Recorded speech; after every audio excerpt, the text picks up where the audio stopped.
Assalamualaikum warahmatullahi wabarakatuh. Halo Tayloris, kembali lagi bersama program Taylor, Tanya Konselor Unit Layanan Bimbingan dan Konseling dan Peduli Universitas Negeri Yogyakarta atau ULBK dan Peduli UNY. Masih dengan topik pembahasan seperti waktu lalu, yaitu Smiling Depression, dan juga masih dengan narasumber yang sama, Ibu Elia Marfuatun MPSI Psikolog, yang merupakan salah satu konselor ULBK UNY dan juga dosen Universitas Negeri Yogyakarta program studi psikologi. Buat teman-teman Tayloris yang mungkin belum menyaksikan atau mendengarkan pembahasan waktu lalu, bisa dicek di akun YouTube ULBK UNY Official. Sebelum kita melanjutkan perbincangan dengan Ibu Elia, mungkin sedikit review dengan topik atau apa yang sudah kita bicarakan waktu lalu adalah soal smiling depression yang sama sebenarnya dengan depresi, makna depresi sebenarnya gitu ya Bu Elia, Ya, tapi ini disembunyikan gitu dengan smiling, dengan senyum, dengan kebahagiaan di lingkungan sosialnya. Dan beberapa faktor yang mungkin bisa menjadi warna atau mewarnai terbentuknya atau munculnya smiling depression ini adalah high demanding atau mungkin tuntutan yang tinggi gitu dari lingkungan sekitar, kemudian juga ekspektasi yang tinggi dari keluarga, teman-teman dekat dan lain sebagainya, serta yang paling juga menjadi warna yang cukup kuat di era saat ini adalah media sosial ya, Bu Elia. mm, Dan barangkali saat ini kita kembali bicara soal smiling depression lebih jauhnya terkait bagaimana sih Bu first step atau langkah mm, pertama yang bisa kita lakukan untuk melihat atau bahasanya mungkin diagnosis gitu ya Bu mm, kalau mm, kita mm. ada kecenderungan smiling depression atau mungkin untuk rekan-rekan sekitar kita. Mm, mm, Kira-kira mm. gimana sih Bu? Oke, kalau kita ngomongin diagnosis mungkin itu nanti akan jadi ranahnya profesional ya. Oke, ya. Jadi psikolog ataupun psikiater yang akan bisa mendiagnosis. Tapi peran kita mungkin sebagai masyarakat Mhm. itu kita bisa melakukan deteksi dini Oke, deteksi gitu. dini. Untuk kita mengenali atau mencurigai, Iya, iya. itu bisa mencurigai dalam in a good way gitu Iya, ya. iya, iya. eh, untuk melihat kita lebih peka kira-kira teman kita ini sebenarnya mengalami depresi nggak yang disembunyikan gitu. Mhm, mhm. Hal pertama adalah kita bisa ngelihat pola perilaku teman kita, orang di sekitar kita itu Ya, secara utuh. oke.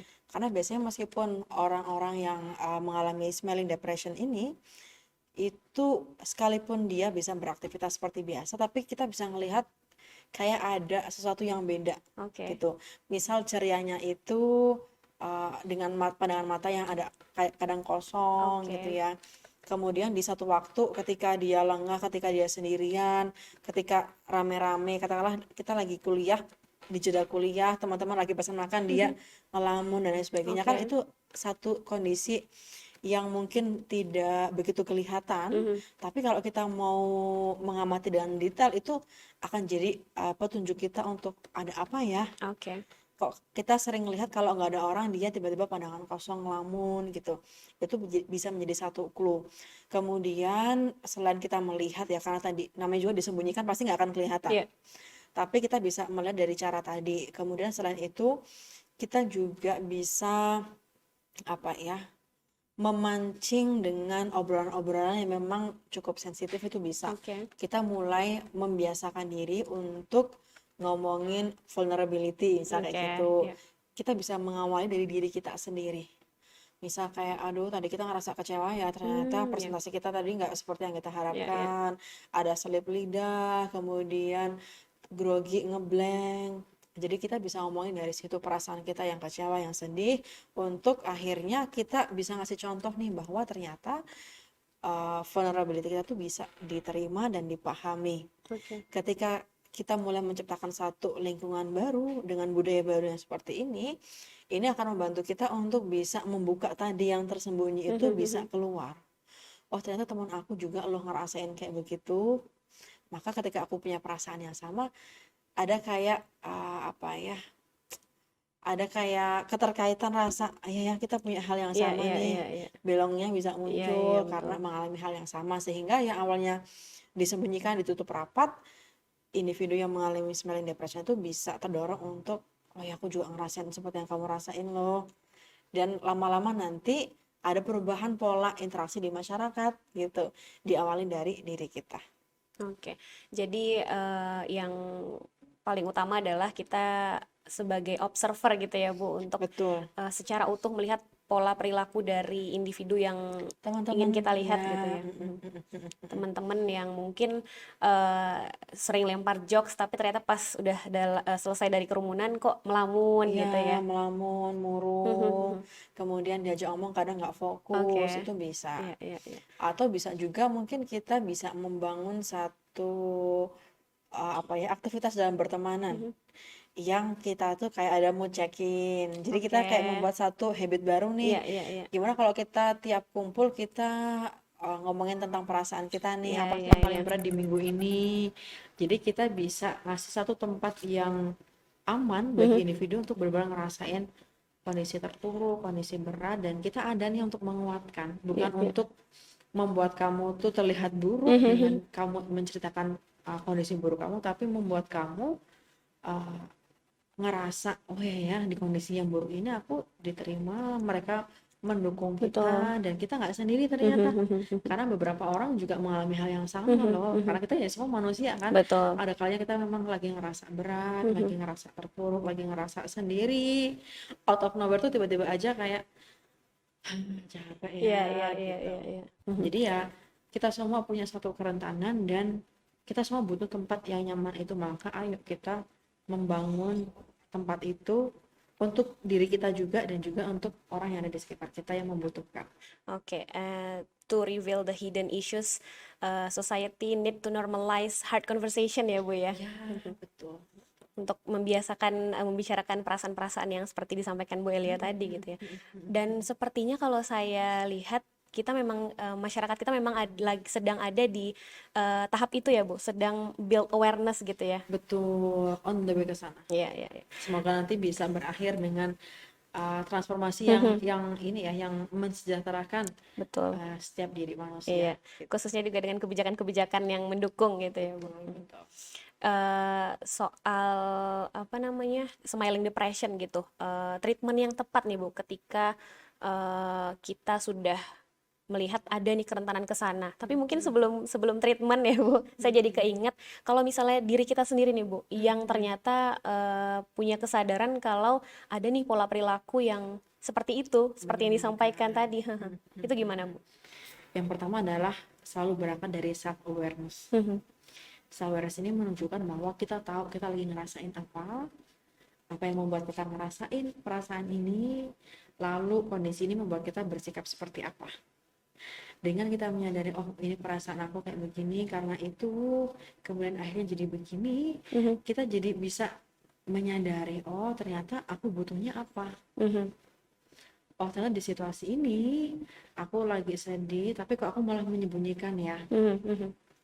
Padahal aku di kondisi sedih itu butuh untuk dihibur, butuh untuk diangkat perasaannya melalui interaksi sosial. Maka sebenarnya kita butuh ada orang lain loh di sini. Ya. Tapi kadang kesadaran ini akhirnya tertutupi oleh tadi apa ya, distorsi kognitif. Ya, ya, ya. Aduh nanti kalau aku cerita kayak gini mereka bosen nggak ya dengerin, itu lagi, kamu nih kok payah banget sih, kamu kok masih sih ngomongin itu lagi, kita capek tahu dengernya. Kadang Ya, kita ya. ngerasa kayak gitu, teman kita udah males dengerin masalah kita yang itu Ya, ya. aja, kita kayak dinasihatin tapi kok kita nggak menuruti apa yang mereka sampaikan, kita jadi ngerasa jadi orang yang mengecewakan. Oke. Padahal kita perlu tahu apapun yang muncul di pikiran kita, terutama hal-hal yang buruk ya Putri ya, dan Tayloris, Tayloris ya, dan Tayloris tidak selalu yang muncul di pikiran kita itu adalah hal yang benar. Atau menggambarkan kenyataan. Jadi di titik itu kita perlu tahu, oh di kondisi kita lagi terpuruk tuh pasti otomatis sering muncul pikiran negatif. Jadi pikiran negatif yang muncul tuh bukan hal yang sebenarnya, itu kita perlu menyadari sehingga kita jadi akan menantang. Ya. Emang iya mereka ini lagi bosan dengerin cerita aku. Emang iya mereka tuh malas nggak mau ngebahas lagi masalah ini. Caranya gimana ya kita membuktikan? Nah kita jadi oke, berarti aku perlu apa nih untuk membuktikan? Ya mau nggak mau berarti kita perlu cerita. Oke, atau Lalu konfirmasi juga gitu ya Bu. Kalian masih ingat nggak sih masalahku yang ini? Kita mungkin bisa cek ombak kayak gitu. Iya. Oh ternyata mereka ingat tapi ya responnya bukan yang tapi kita udah nggak mau nih ngomongin kayak gitu, Iya, atau iya. kayak inget tapi terus tiba-tiba menghilang obrolan di grup gitu kan. Jadi kita perlu membuktikan bahwa tidak semua pikiran negatif kita itu Benar. benar. Agar apa? Agar kita terdorong untuk tadi membuka diri. Apa yang kita Betul. butuhkan, support dari orang lain. Kita perlu mendekat. Ya.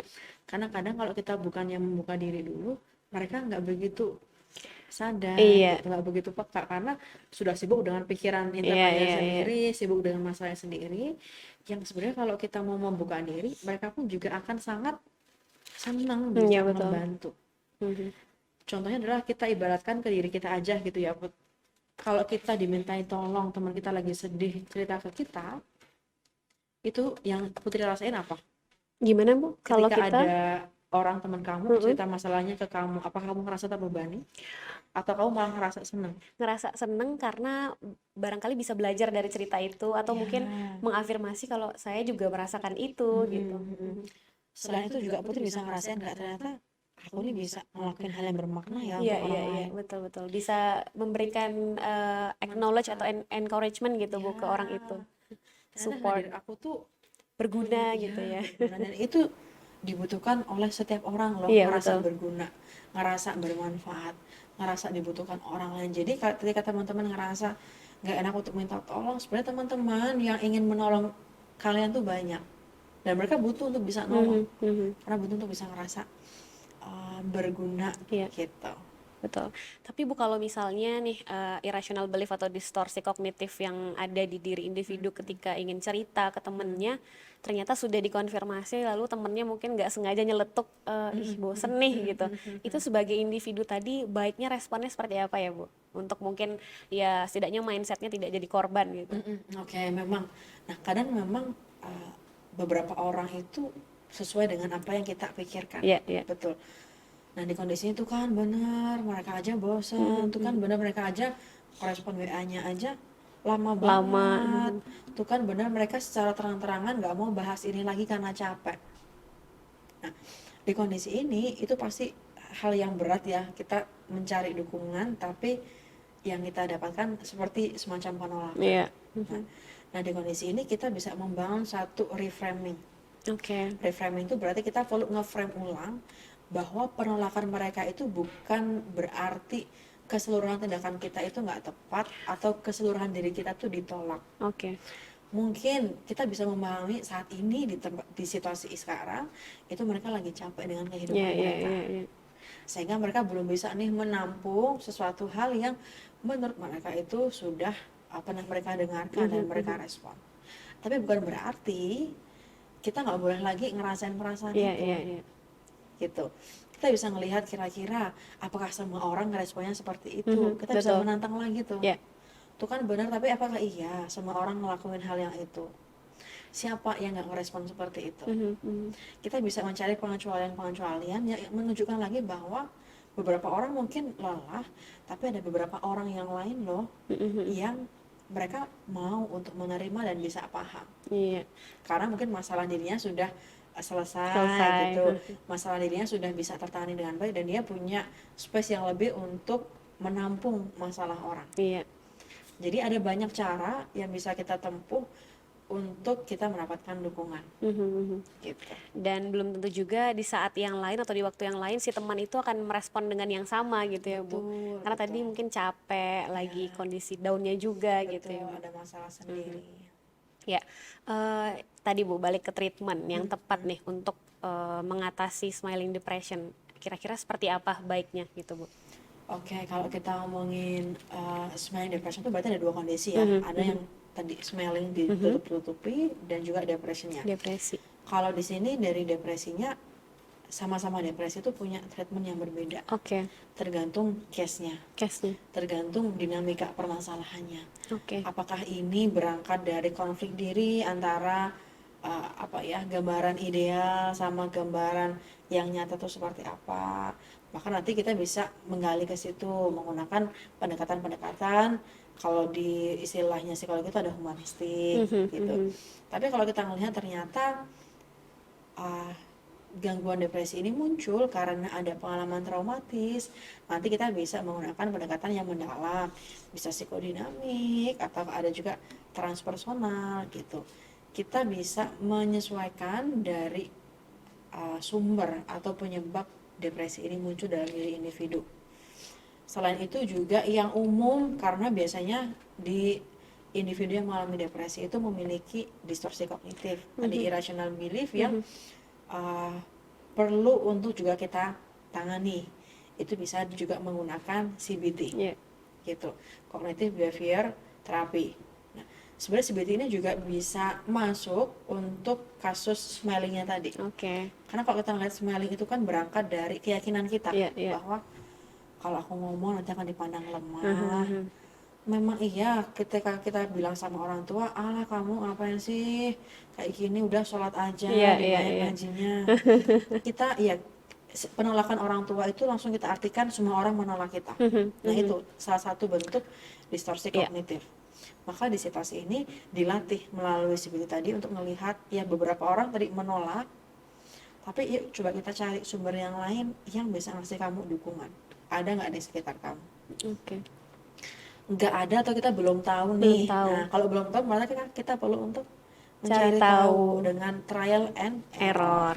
Coba deh kita mendekat ke sini, responnya gimana. Coba deh kita mendekat. Atau kita bisa menganalisis dulu sebelum kita trial and error ya. Siapa yang kira-kira kita ngeliat kehidupan sehari-harinya itu dia cukup bijak gitu, yang ngomong, dan kita bisa mendekat ke orang tersebut. Kalaupun langkah awal ini susah, maka hal pertama yang bisa teman-teman lakukan adalah bisa ke konselor atau bisa ke psikolog.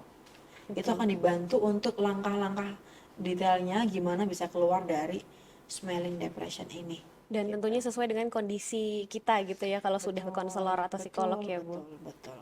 Karena tadi kembali satu diagnosis yang sama itu punya warna yang beda di setiap individu, maka treatmentnya pun juga pasti akan berbeda. Tadi karena sudah tersinggung ya dari Bu Elia soal kalau orang tua zaman dulu mungkin ya yang kurang familiar atau tidak percaya dengan kesehatan mental gitu, ketika anaknya mungkin murung atau mengeluh dalam kondisi tidak baik, responnya seringkali kurang sholat, kurang zikir, kurang ngaji gitu ya Bu. Tapi mungkin yang pernah ditemui, saya ya pernah mendengar atau melihat penelitian kalau tingkat religiusitas atau spiritualitas individu itu ada sumbangsihnya terhadap well-being gitu Bu. Nah itu bagaimana sih Bu sebenarnya menjelaskan bahwa iya memang ada, tapi bukan berarti harus hanya disuruh sholat saja, itu gimana Bu kalau dari Bu Elia? Jadi memang kita terutama sebagai masyarakat timur yang mana nilai agama itu menjadi bagian dari budaya kita.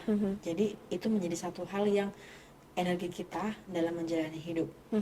Ketika tadi Putri menyampaikan bahwa aspek spiritualitas atau religiusitas itu berpengaruh terhadap kondisi mental, itu memang betul. Karena kalau kita ngeliat secara mendalam gitu ya, dalam kondisi religiusitas, spiritualitas itu kan kayak ada satu energi besar yang bisa kita jadikan pegangan. Dan kita meyakini itu sebagai yang maha besar, itu yang maha berkuasa. Jadi kita bisa menggantungkan ke situ, itu wujud kita percaya bisa pada takdir gitu ya, berprasangka baik terhadap apa yang jadi jalan hidup kita. Kemudian kita juga bisa ngerasa kita nggak sendiri karena kita punya Tuhan. Nah, tapi yang menjadi faktor protektif gitu ya, jadi kita bisa dibilang tingkat religiusitas itu bisa menjadi faktor protektif yang menjaga dia untuk tidak mengalami gangguan mental. Kalaupun kita punya nilai ini akan jadi nilai lebih untuk melindungi kita. Jadi kayak imun kita tuh makin meningkat. Tapi bukan berarti kalau dari sisi aspek religius kita kondisi tertentu ya, atau dalam hal ini kita bisa melihat ketika individu sudah mengalami gangguan mental, lalu bukan berarti berarti kamu nggak punya imun spiritualitas gitu. Karena belum tentu gitu, karena tadi banyak aspek multifaktorial gitu ya Bu. Secara spiritualitas dia bagus, tapi dia ada guncangan-guncangan di tempat lain yang akhirnya membuat keyakinan dia pada kuasa Tuhan itu jadi bergeser atau goyah. Yang mana seringkali justru setelah mengalami gangguan mental itu malah bisa jadi ada akibatnya untuk berjarak pada Tuhan. Iya, iya. Jadi bukan kita yang nggak pernah dekat sama Tuhan lalu kita mengalami gangguan mental, tidak selalu Iya, seperti iya. itu. Bukan berarti timbal balik gitu. Betul. Dan ada juga faktor biologis gitu ya Bu, mungkin yang Ya, faktor saraf-sarafnya biologis, dititipkan Tuhan seperti hormon, itu gitu ya Bu. itu ada hormon, ada Mm-mm. psikologisnya, Mhm. kondisi Iya, sosialnya, ada juga faktor genetik. iya, Jadi iya. memang multifaktor. Iya, iya. Katakanlah orang ditempatkan pada satu situasi yang sama persis, bisa jadi loh yang satu mengalami gangguan mental, yang satu enggak. Tidak. Mhm. Iya, karena tadi individu itu kan sangat kompleks. Ada banyak faktor yang bisa mempengaruhi dan membawa perubahan itu. Iya, dan saya juga pernah baca buku yang berkaitan juga dengan depresi itu Bu, Loving the Wounded Soul. Ya, Itu disampaikan ada subbab tentang agama dan depresi. Itu kalau nggak salah juga faktor yang mungkin menjadi pendukung gitu ya, yang mewarnai seseorang itu bisa dikatakan ketika mungkin religius atau spiritual itu akhirnya less depression, itu juga karena ketika mungkin orang gereja atau orang yang di masjid ikut remaja masjid, ikut perkumpulan gereja, akhirnya punya lingkungan suportif gitu ya Bu. ya, betul, betul. Jadi kalau kita ngomongin spiritualitas pun juga ada banyak aspeknya Iya, iya. tadi. Internal belief kita sendiri kepada Tuhan, bisa juga pola hubungan kita yang religius tadi itu kan membawa kita pada satu kelompok. Iya. Di mana keterlibatan kita di kelompok itu juga membawa dampak pada kita menjadi bagian dari kelompok itu. Ada interaksi, ada benefit yang bisa kita dapatkan, dukungan. Karena biasanya manusia itu kan makhluk sosial ya, dimana kepemilikan sosial, identitas sosial itu berdasarkan grup-grup tadi. Iya, iya. Gitu, katakanlah dulu kita sebagai remaja pada umumnya, tapi setelah kita jadi mahasiswa UNY, apalagi spesifik di jurusan Iya. tertentu gitu ya, di jurusan BK, di jurusan PLB, itu ada rasa kepemilikan yang kalau ada apa-apa dengan teman kita yang di sama PLB, BK itu kita ngerasa kayak satu keluarga, Iya, satu betul, tubuh. betul. Tapi kalau kita nggak jadi bagian itu, atau ya kita masih di remaja pada umumnya tanpa identitas, ya kita akan susah untuk mendapatkan itu. Mhm, mhm. Gitu, Iya, karena identitas sosial itu juga menjadi ikatan yang membuat kita bisa terlindungi juga gitu. iya. Oke. Nah, tips and trick mungkin Bu Elia supaya remaja-remaja khususnya mahasiswa UNY agar terhindar nih dari smiling depression atau apa ya bahasanya Bu, supaya tidak menyembunyikan depresinya lah kalau memang kira-kira ada kemurungan yang tadi 2 minggu atau gejala-gejala lainnya. Kalau tipsnya tadi seperti kita bahas di awal, ya sadari dulu, Oke. kemudian bangun lingkungan yang menormalisasi, menerima kondisi yang lagi rentan atau rapuh. Karena kita setiap manusia akan ada bisa di titik itu. Dan bukan berarti kita ngasih tempat untuk mereka itu ya terus terpuruk, tuh justru enggak. Tapi di kondisi penerimaan itu ada kekuatan yang bisa kita berikan ke orang tersebut dan bisa lebih berdaya gitu. Kemudian selain itu juga kita tadi perlu mengelola pikiran negatif kita. Setiap kali kita ngerasa kayaknya kita akan ditolak deh, setiap kali mau cerita kayaknya kita akan direspon negatif deh, itu jangan langsung dipercaya. Oke. Kemudian kita bisa di kondisi mulai saat ini membangun hubungan pertemanan yang baik. Pertemanan yang baik itu bukan berarti kita harus punya banyak teman, enggak, tapi 1-2 teman yang dekat itu cukup. Ya. Yang bisa kita, ketika ada masalah kita bisa manggil dia, kita bisa main ke tempat dia. Itu bisa jadi kayak pelampung kita ya, skoci. Ya, ya, ya. Kalau kapal kita atau di kita lagi ada pecah gitu. Pecah. Kemudian bahwa self compassion itu juga hal yang penting bagi kita. Bagaimana kita bisa mengasihi diri. Kalau ada teman kita datang ke kita dengan masalah dia, kita akan cenderung memberikan dukungan. Ya. It's okay, nggak apa-apa. Tapi kalau itu ke diri kita Terjadi diri sendiri, sendiri. kadang kita jadi orang yang paling jahat ke diri. Betul, betul. Gak mau menerima, ngejudge, kemudian ngelabel. Ya kita juga perlu untuk berlatih memberikan tadi sikap yang baik ke orang lain ketika lagi cerita. Kita berikan itu ke diri kita Diri sendiri. sendiri. Hingga akhirnya kita nggak lagi ngerasa berat, kita udah ngerasa di kondisi depresi itu udah capek banget dan Ya, berat, ya. ditambah kita menghukum diri kita Iya. dengan apa ya, Cercaan, kritikan. kritikal-kritikal yang menyakiti hati, yang malah membuat kita makin nggak berdaya.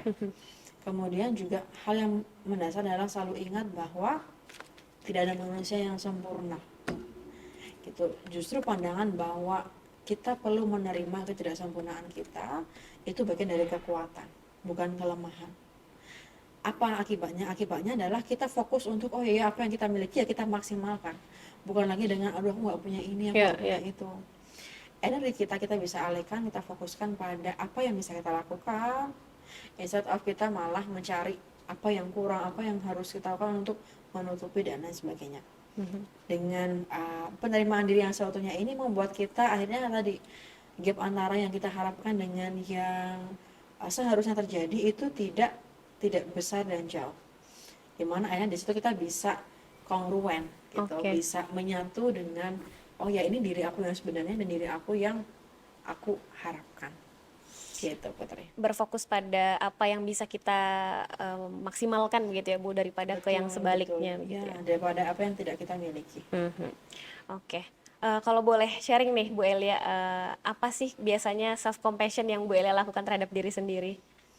Kalau dari aku biasanya Aha. aku selalu mengapresiasi. Oke. Ini wujud juga aku mencoba untuk tidak menjadi individu yang perfeksionis. Ya. Jadi setiap hal kecil yang aku lakukan, biasanya aku selalu ngomong ke diri aku entah sebelum tidur. Kita kayak nge-review dulu Ya, gitu ya. ya. Tadi kamu hari ini lakuin apa aja?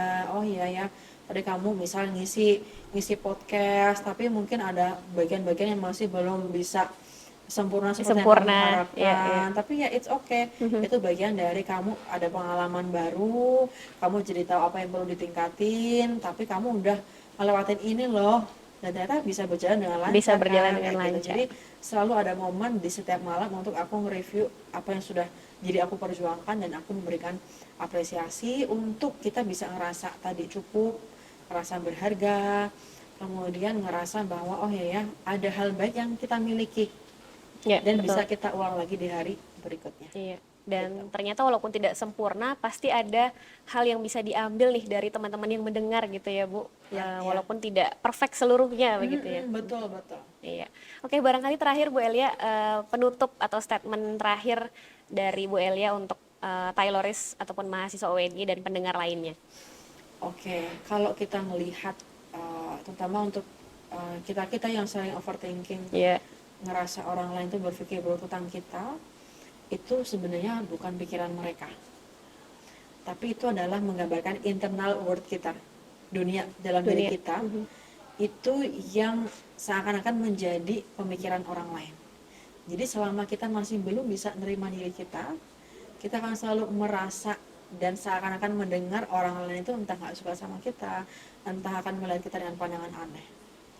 Dan itu bisa selesai ketika tadi kita mengawali dari diri kita untuk menerima dulu, Betul. untuk melihat oh ya kita juga jadi individu yang berharga, kita individu yang apa ya good enough, dan akhirnya nanti kita akan bisa merasa bahwa orang-orang pun juga akan sama dengan pemikiran yang kita miliki ke diri kita.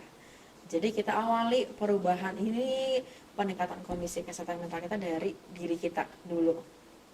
Sebelum kita mengharapkan orang lain menerima kita yang akan jadi orang pertama yang melakukan itu untuk kita sendiri. Siap. Terima kasih Bu Elia, Sama-sama. bincang-bincang dan sharing-sharingnya terkait smiling depression yang mungkin masih cukup awam ya Bu, karena juga di DSM belum ada ya spesifik Betul. smiling depression gitu. Semoga ini bermanfaat untuk teman-teman semua. Tadi kalau bisa di-recall sedikit, yang paling utama bisa kita lakukan adalah menyadari perasaan-perasaan yang tidak nyaman tadi, bangun lingkungan yang suportif, kemudian juga menerima kondisi itu, mengelola pikiran negatif, ada juga self compassion untuk diri sendiri selain untuk orang lain, dan juga selalu mengingat atau bentuk mindset bahwa tidak ada manusia yang sempurna ya Bu Elia ya. Ya, betul. Iya. Jadi untuk teman-teman Tayloris, mahasiswa UNY, Tendik ataupun masyarakat umum yang merasa dalam kondisi tidak baik-baik saja atau ingin mengembangkan diri Bu Elia, mereka bisa konseling gitu ya dengan Bu Elia atau konselor lainnya. Ya. di ULBK UNY, mendaftar di bit.ly/daftar LBK UNY. Sekali lagi terima kasih Bu Elia perbincangan hari ini. Sama-sama Putri. Semoga bermanfaat untuk teman-teman semua. Amin. Dan Kami sampai ketemu. tunggu kehadirannya ya di ULBK untuk kita mendiskusikan apapun masalah kalian. Entah ngerasa itu sangat, aduh ini masalah yang sepele banget, nggak ada masalah yang Nggak ada sepele masalah selama yang itu sepele. mengganggu kalian. Betul. Gitu. Sampai jumpa di Taylor selanjutnya, Tanya Konselor, Unit Layanan Bimbingan dan Konseling, Universitas Negeri Yogyakarta. Assalamualaikum warahmatullahi wabarakatuh. Ya, see you.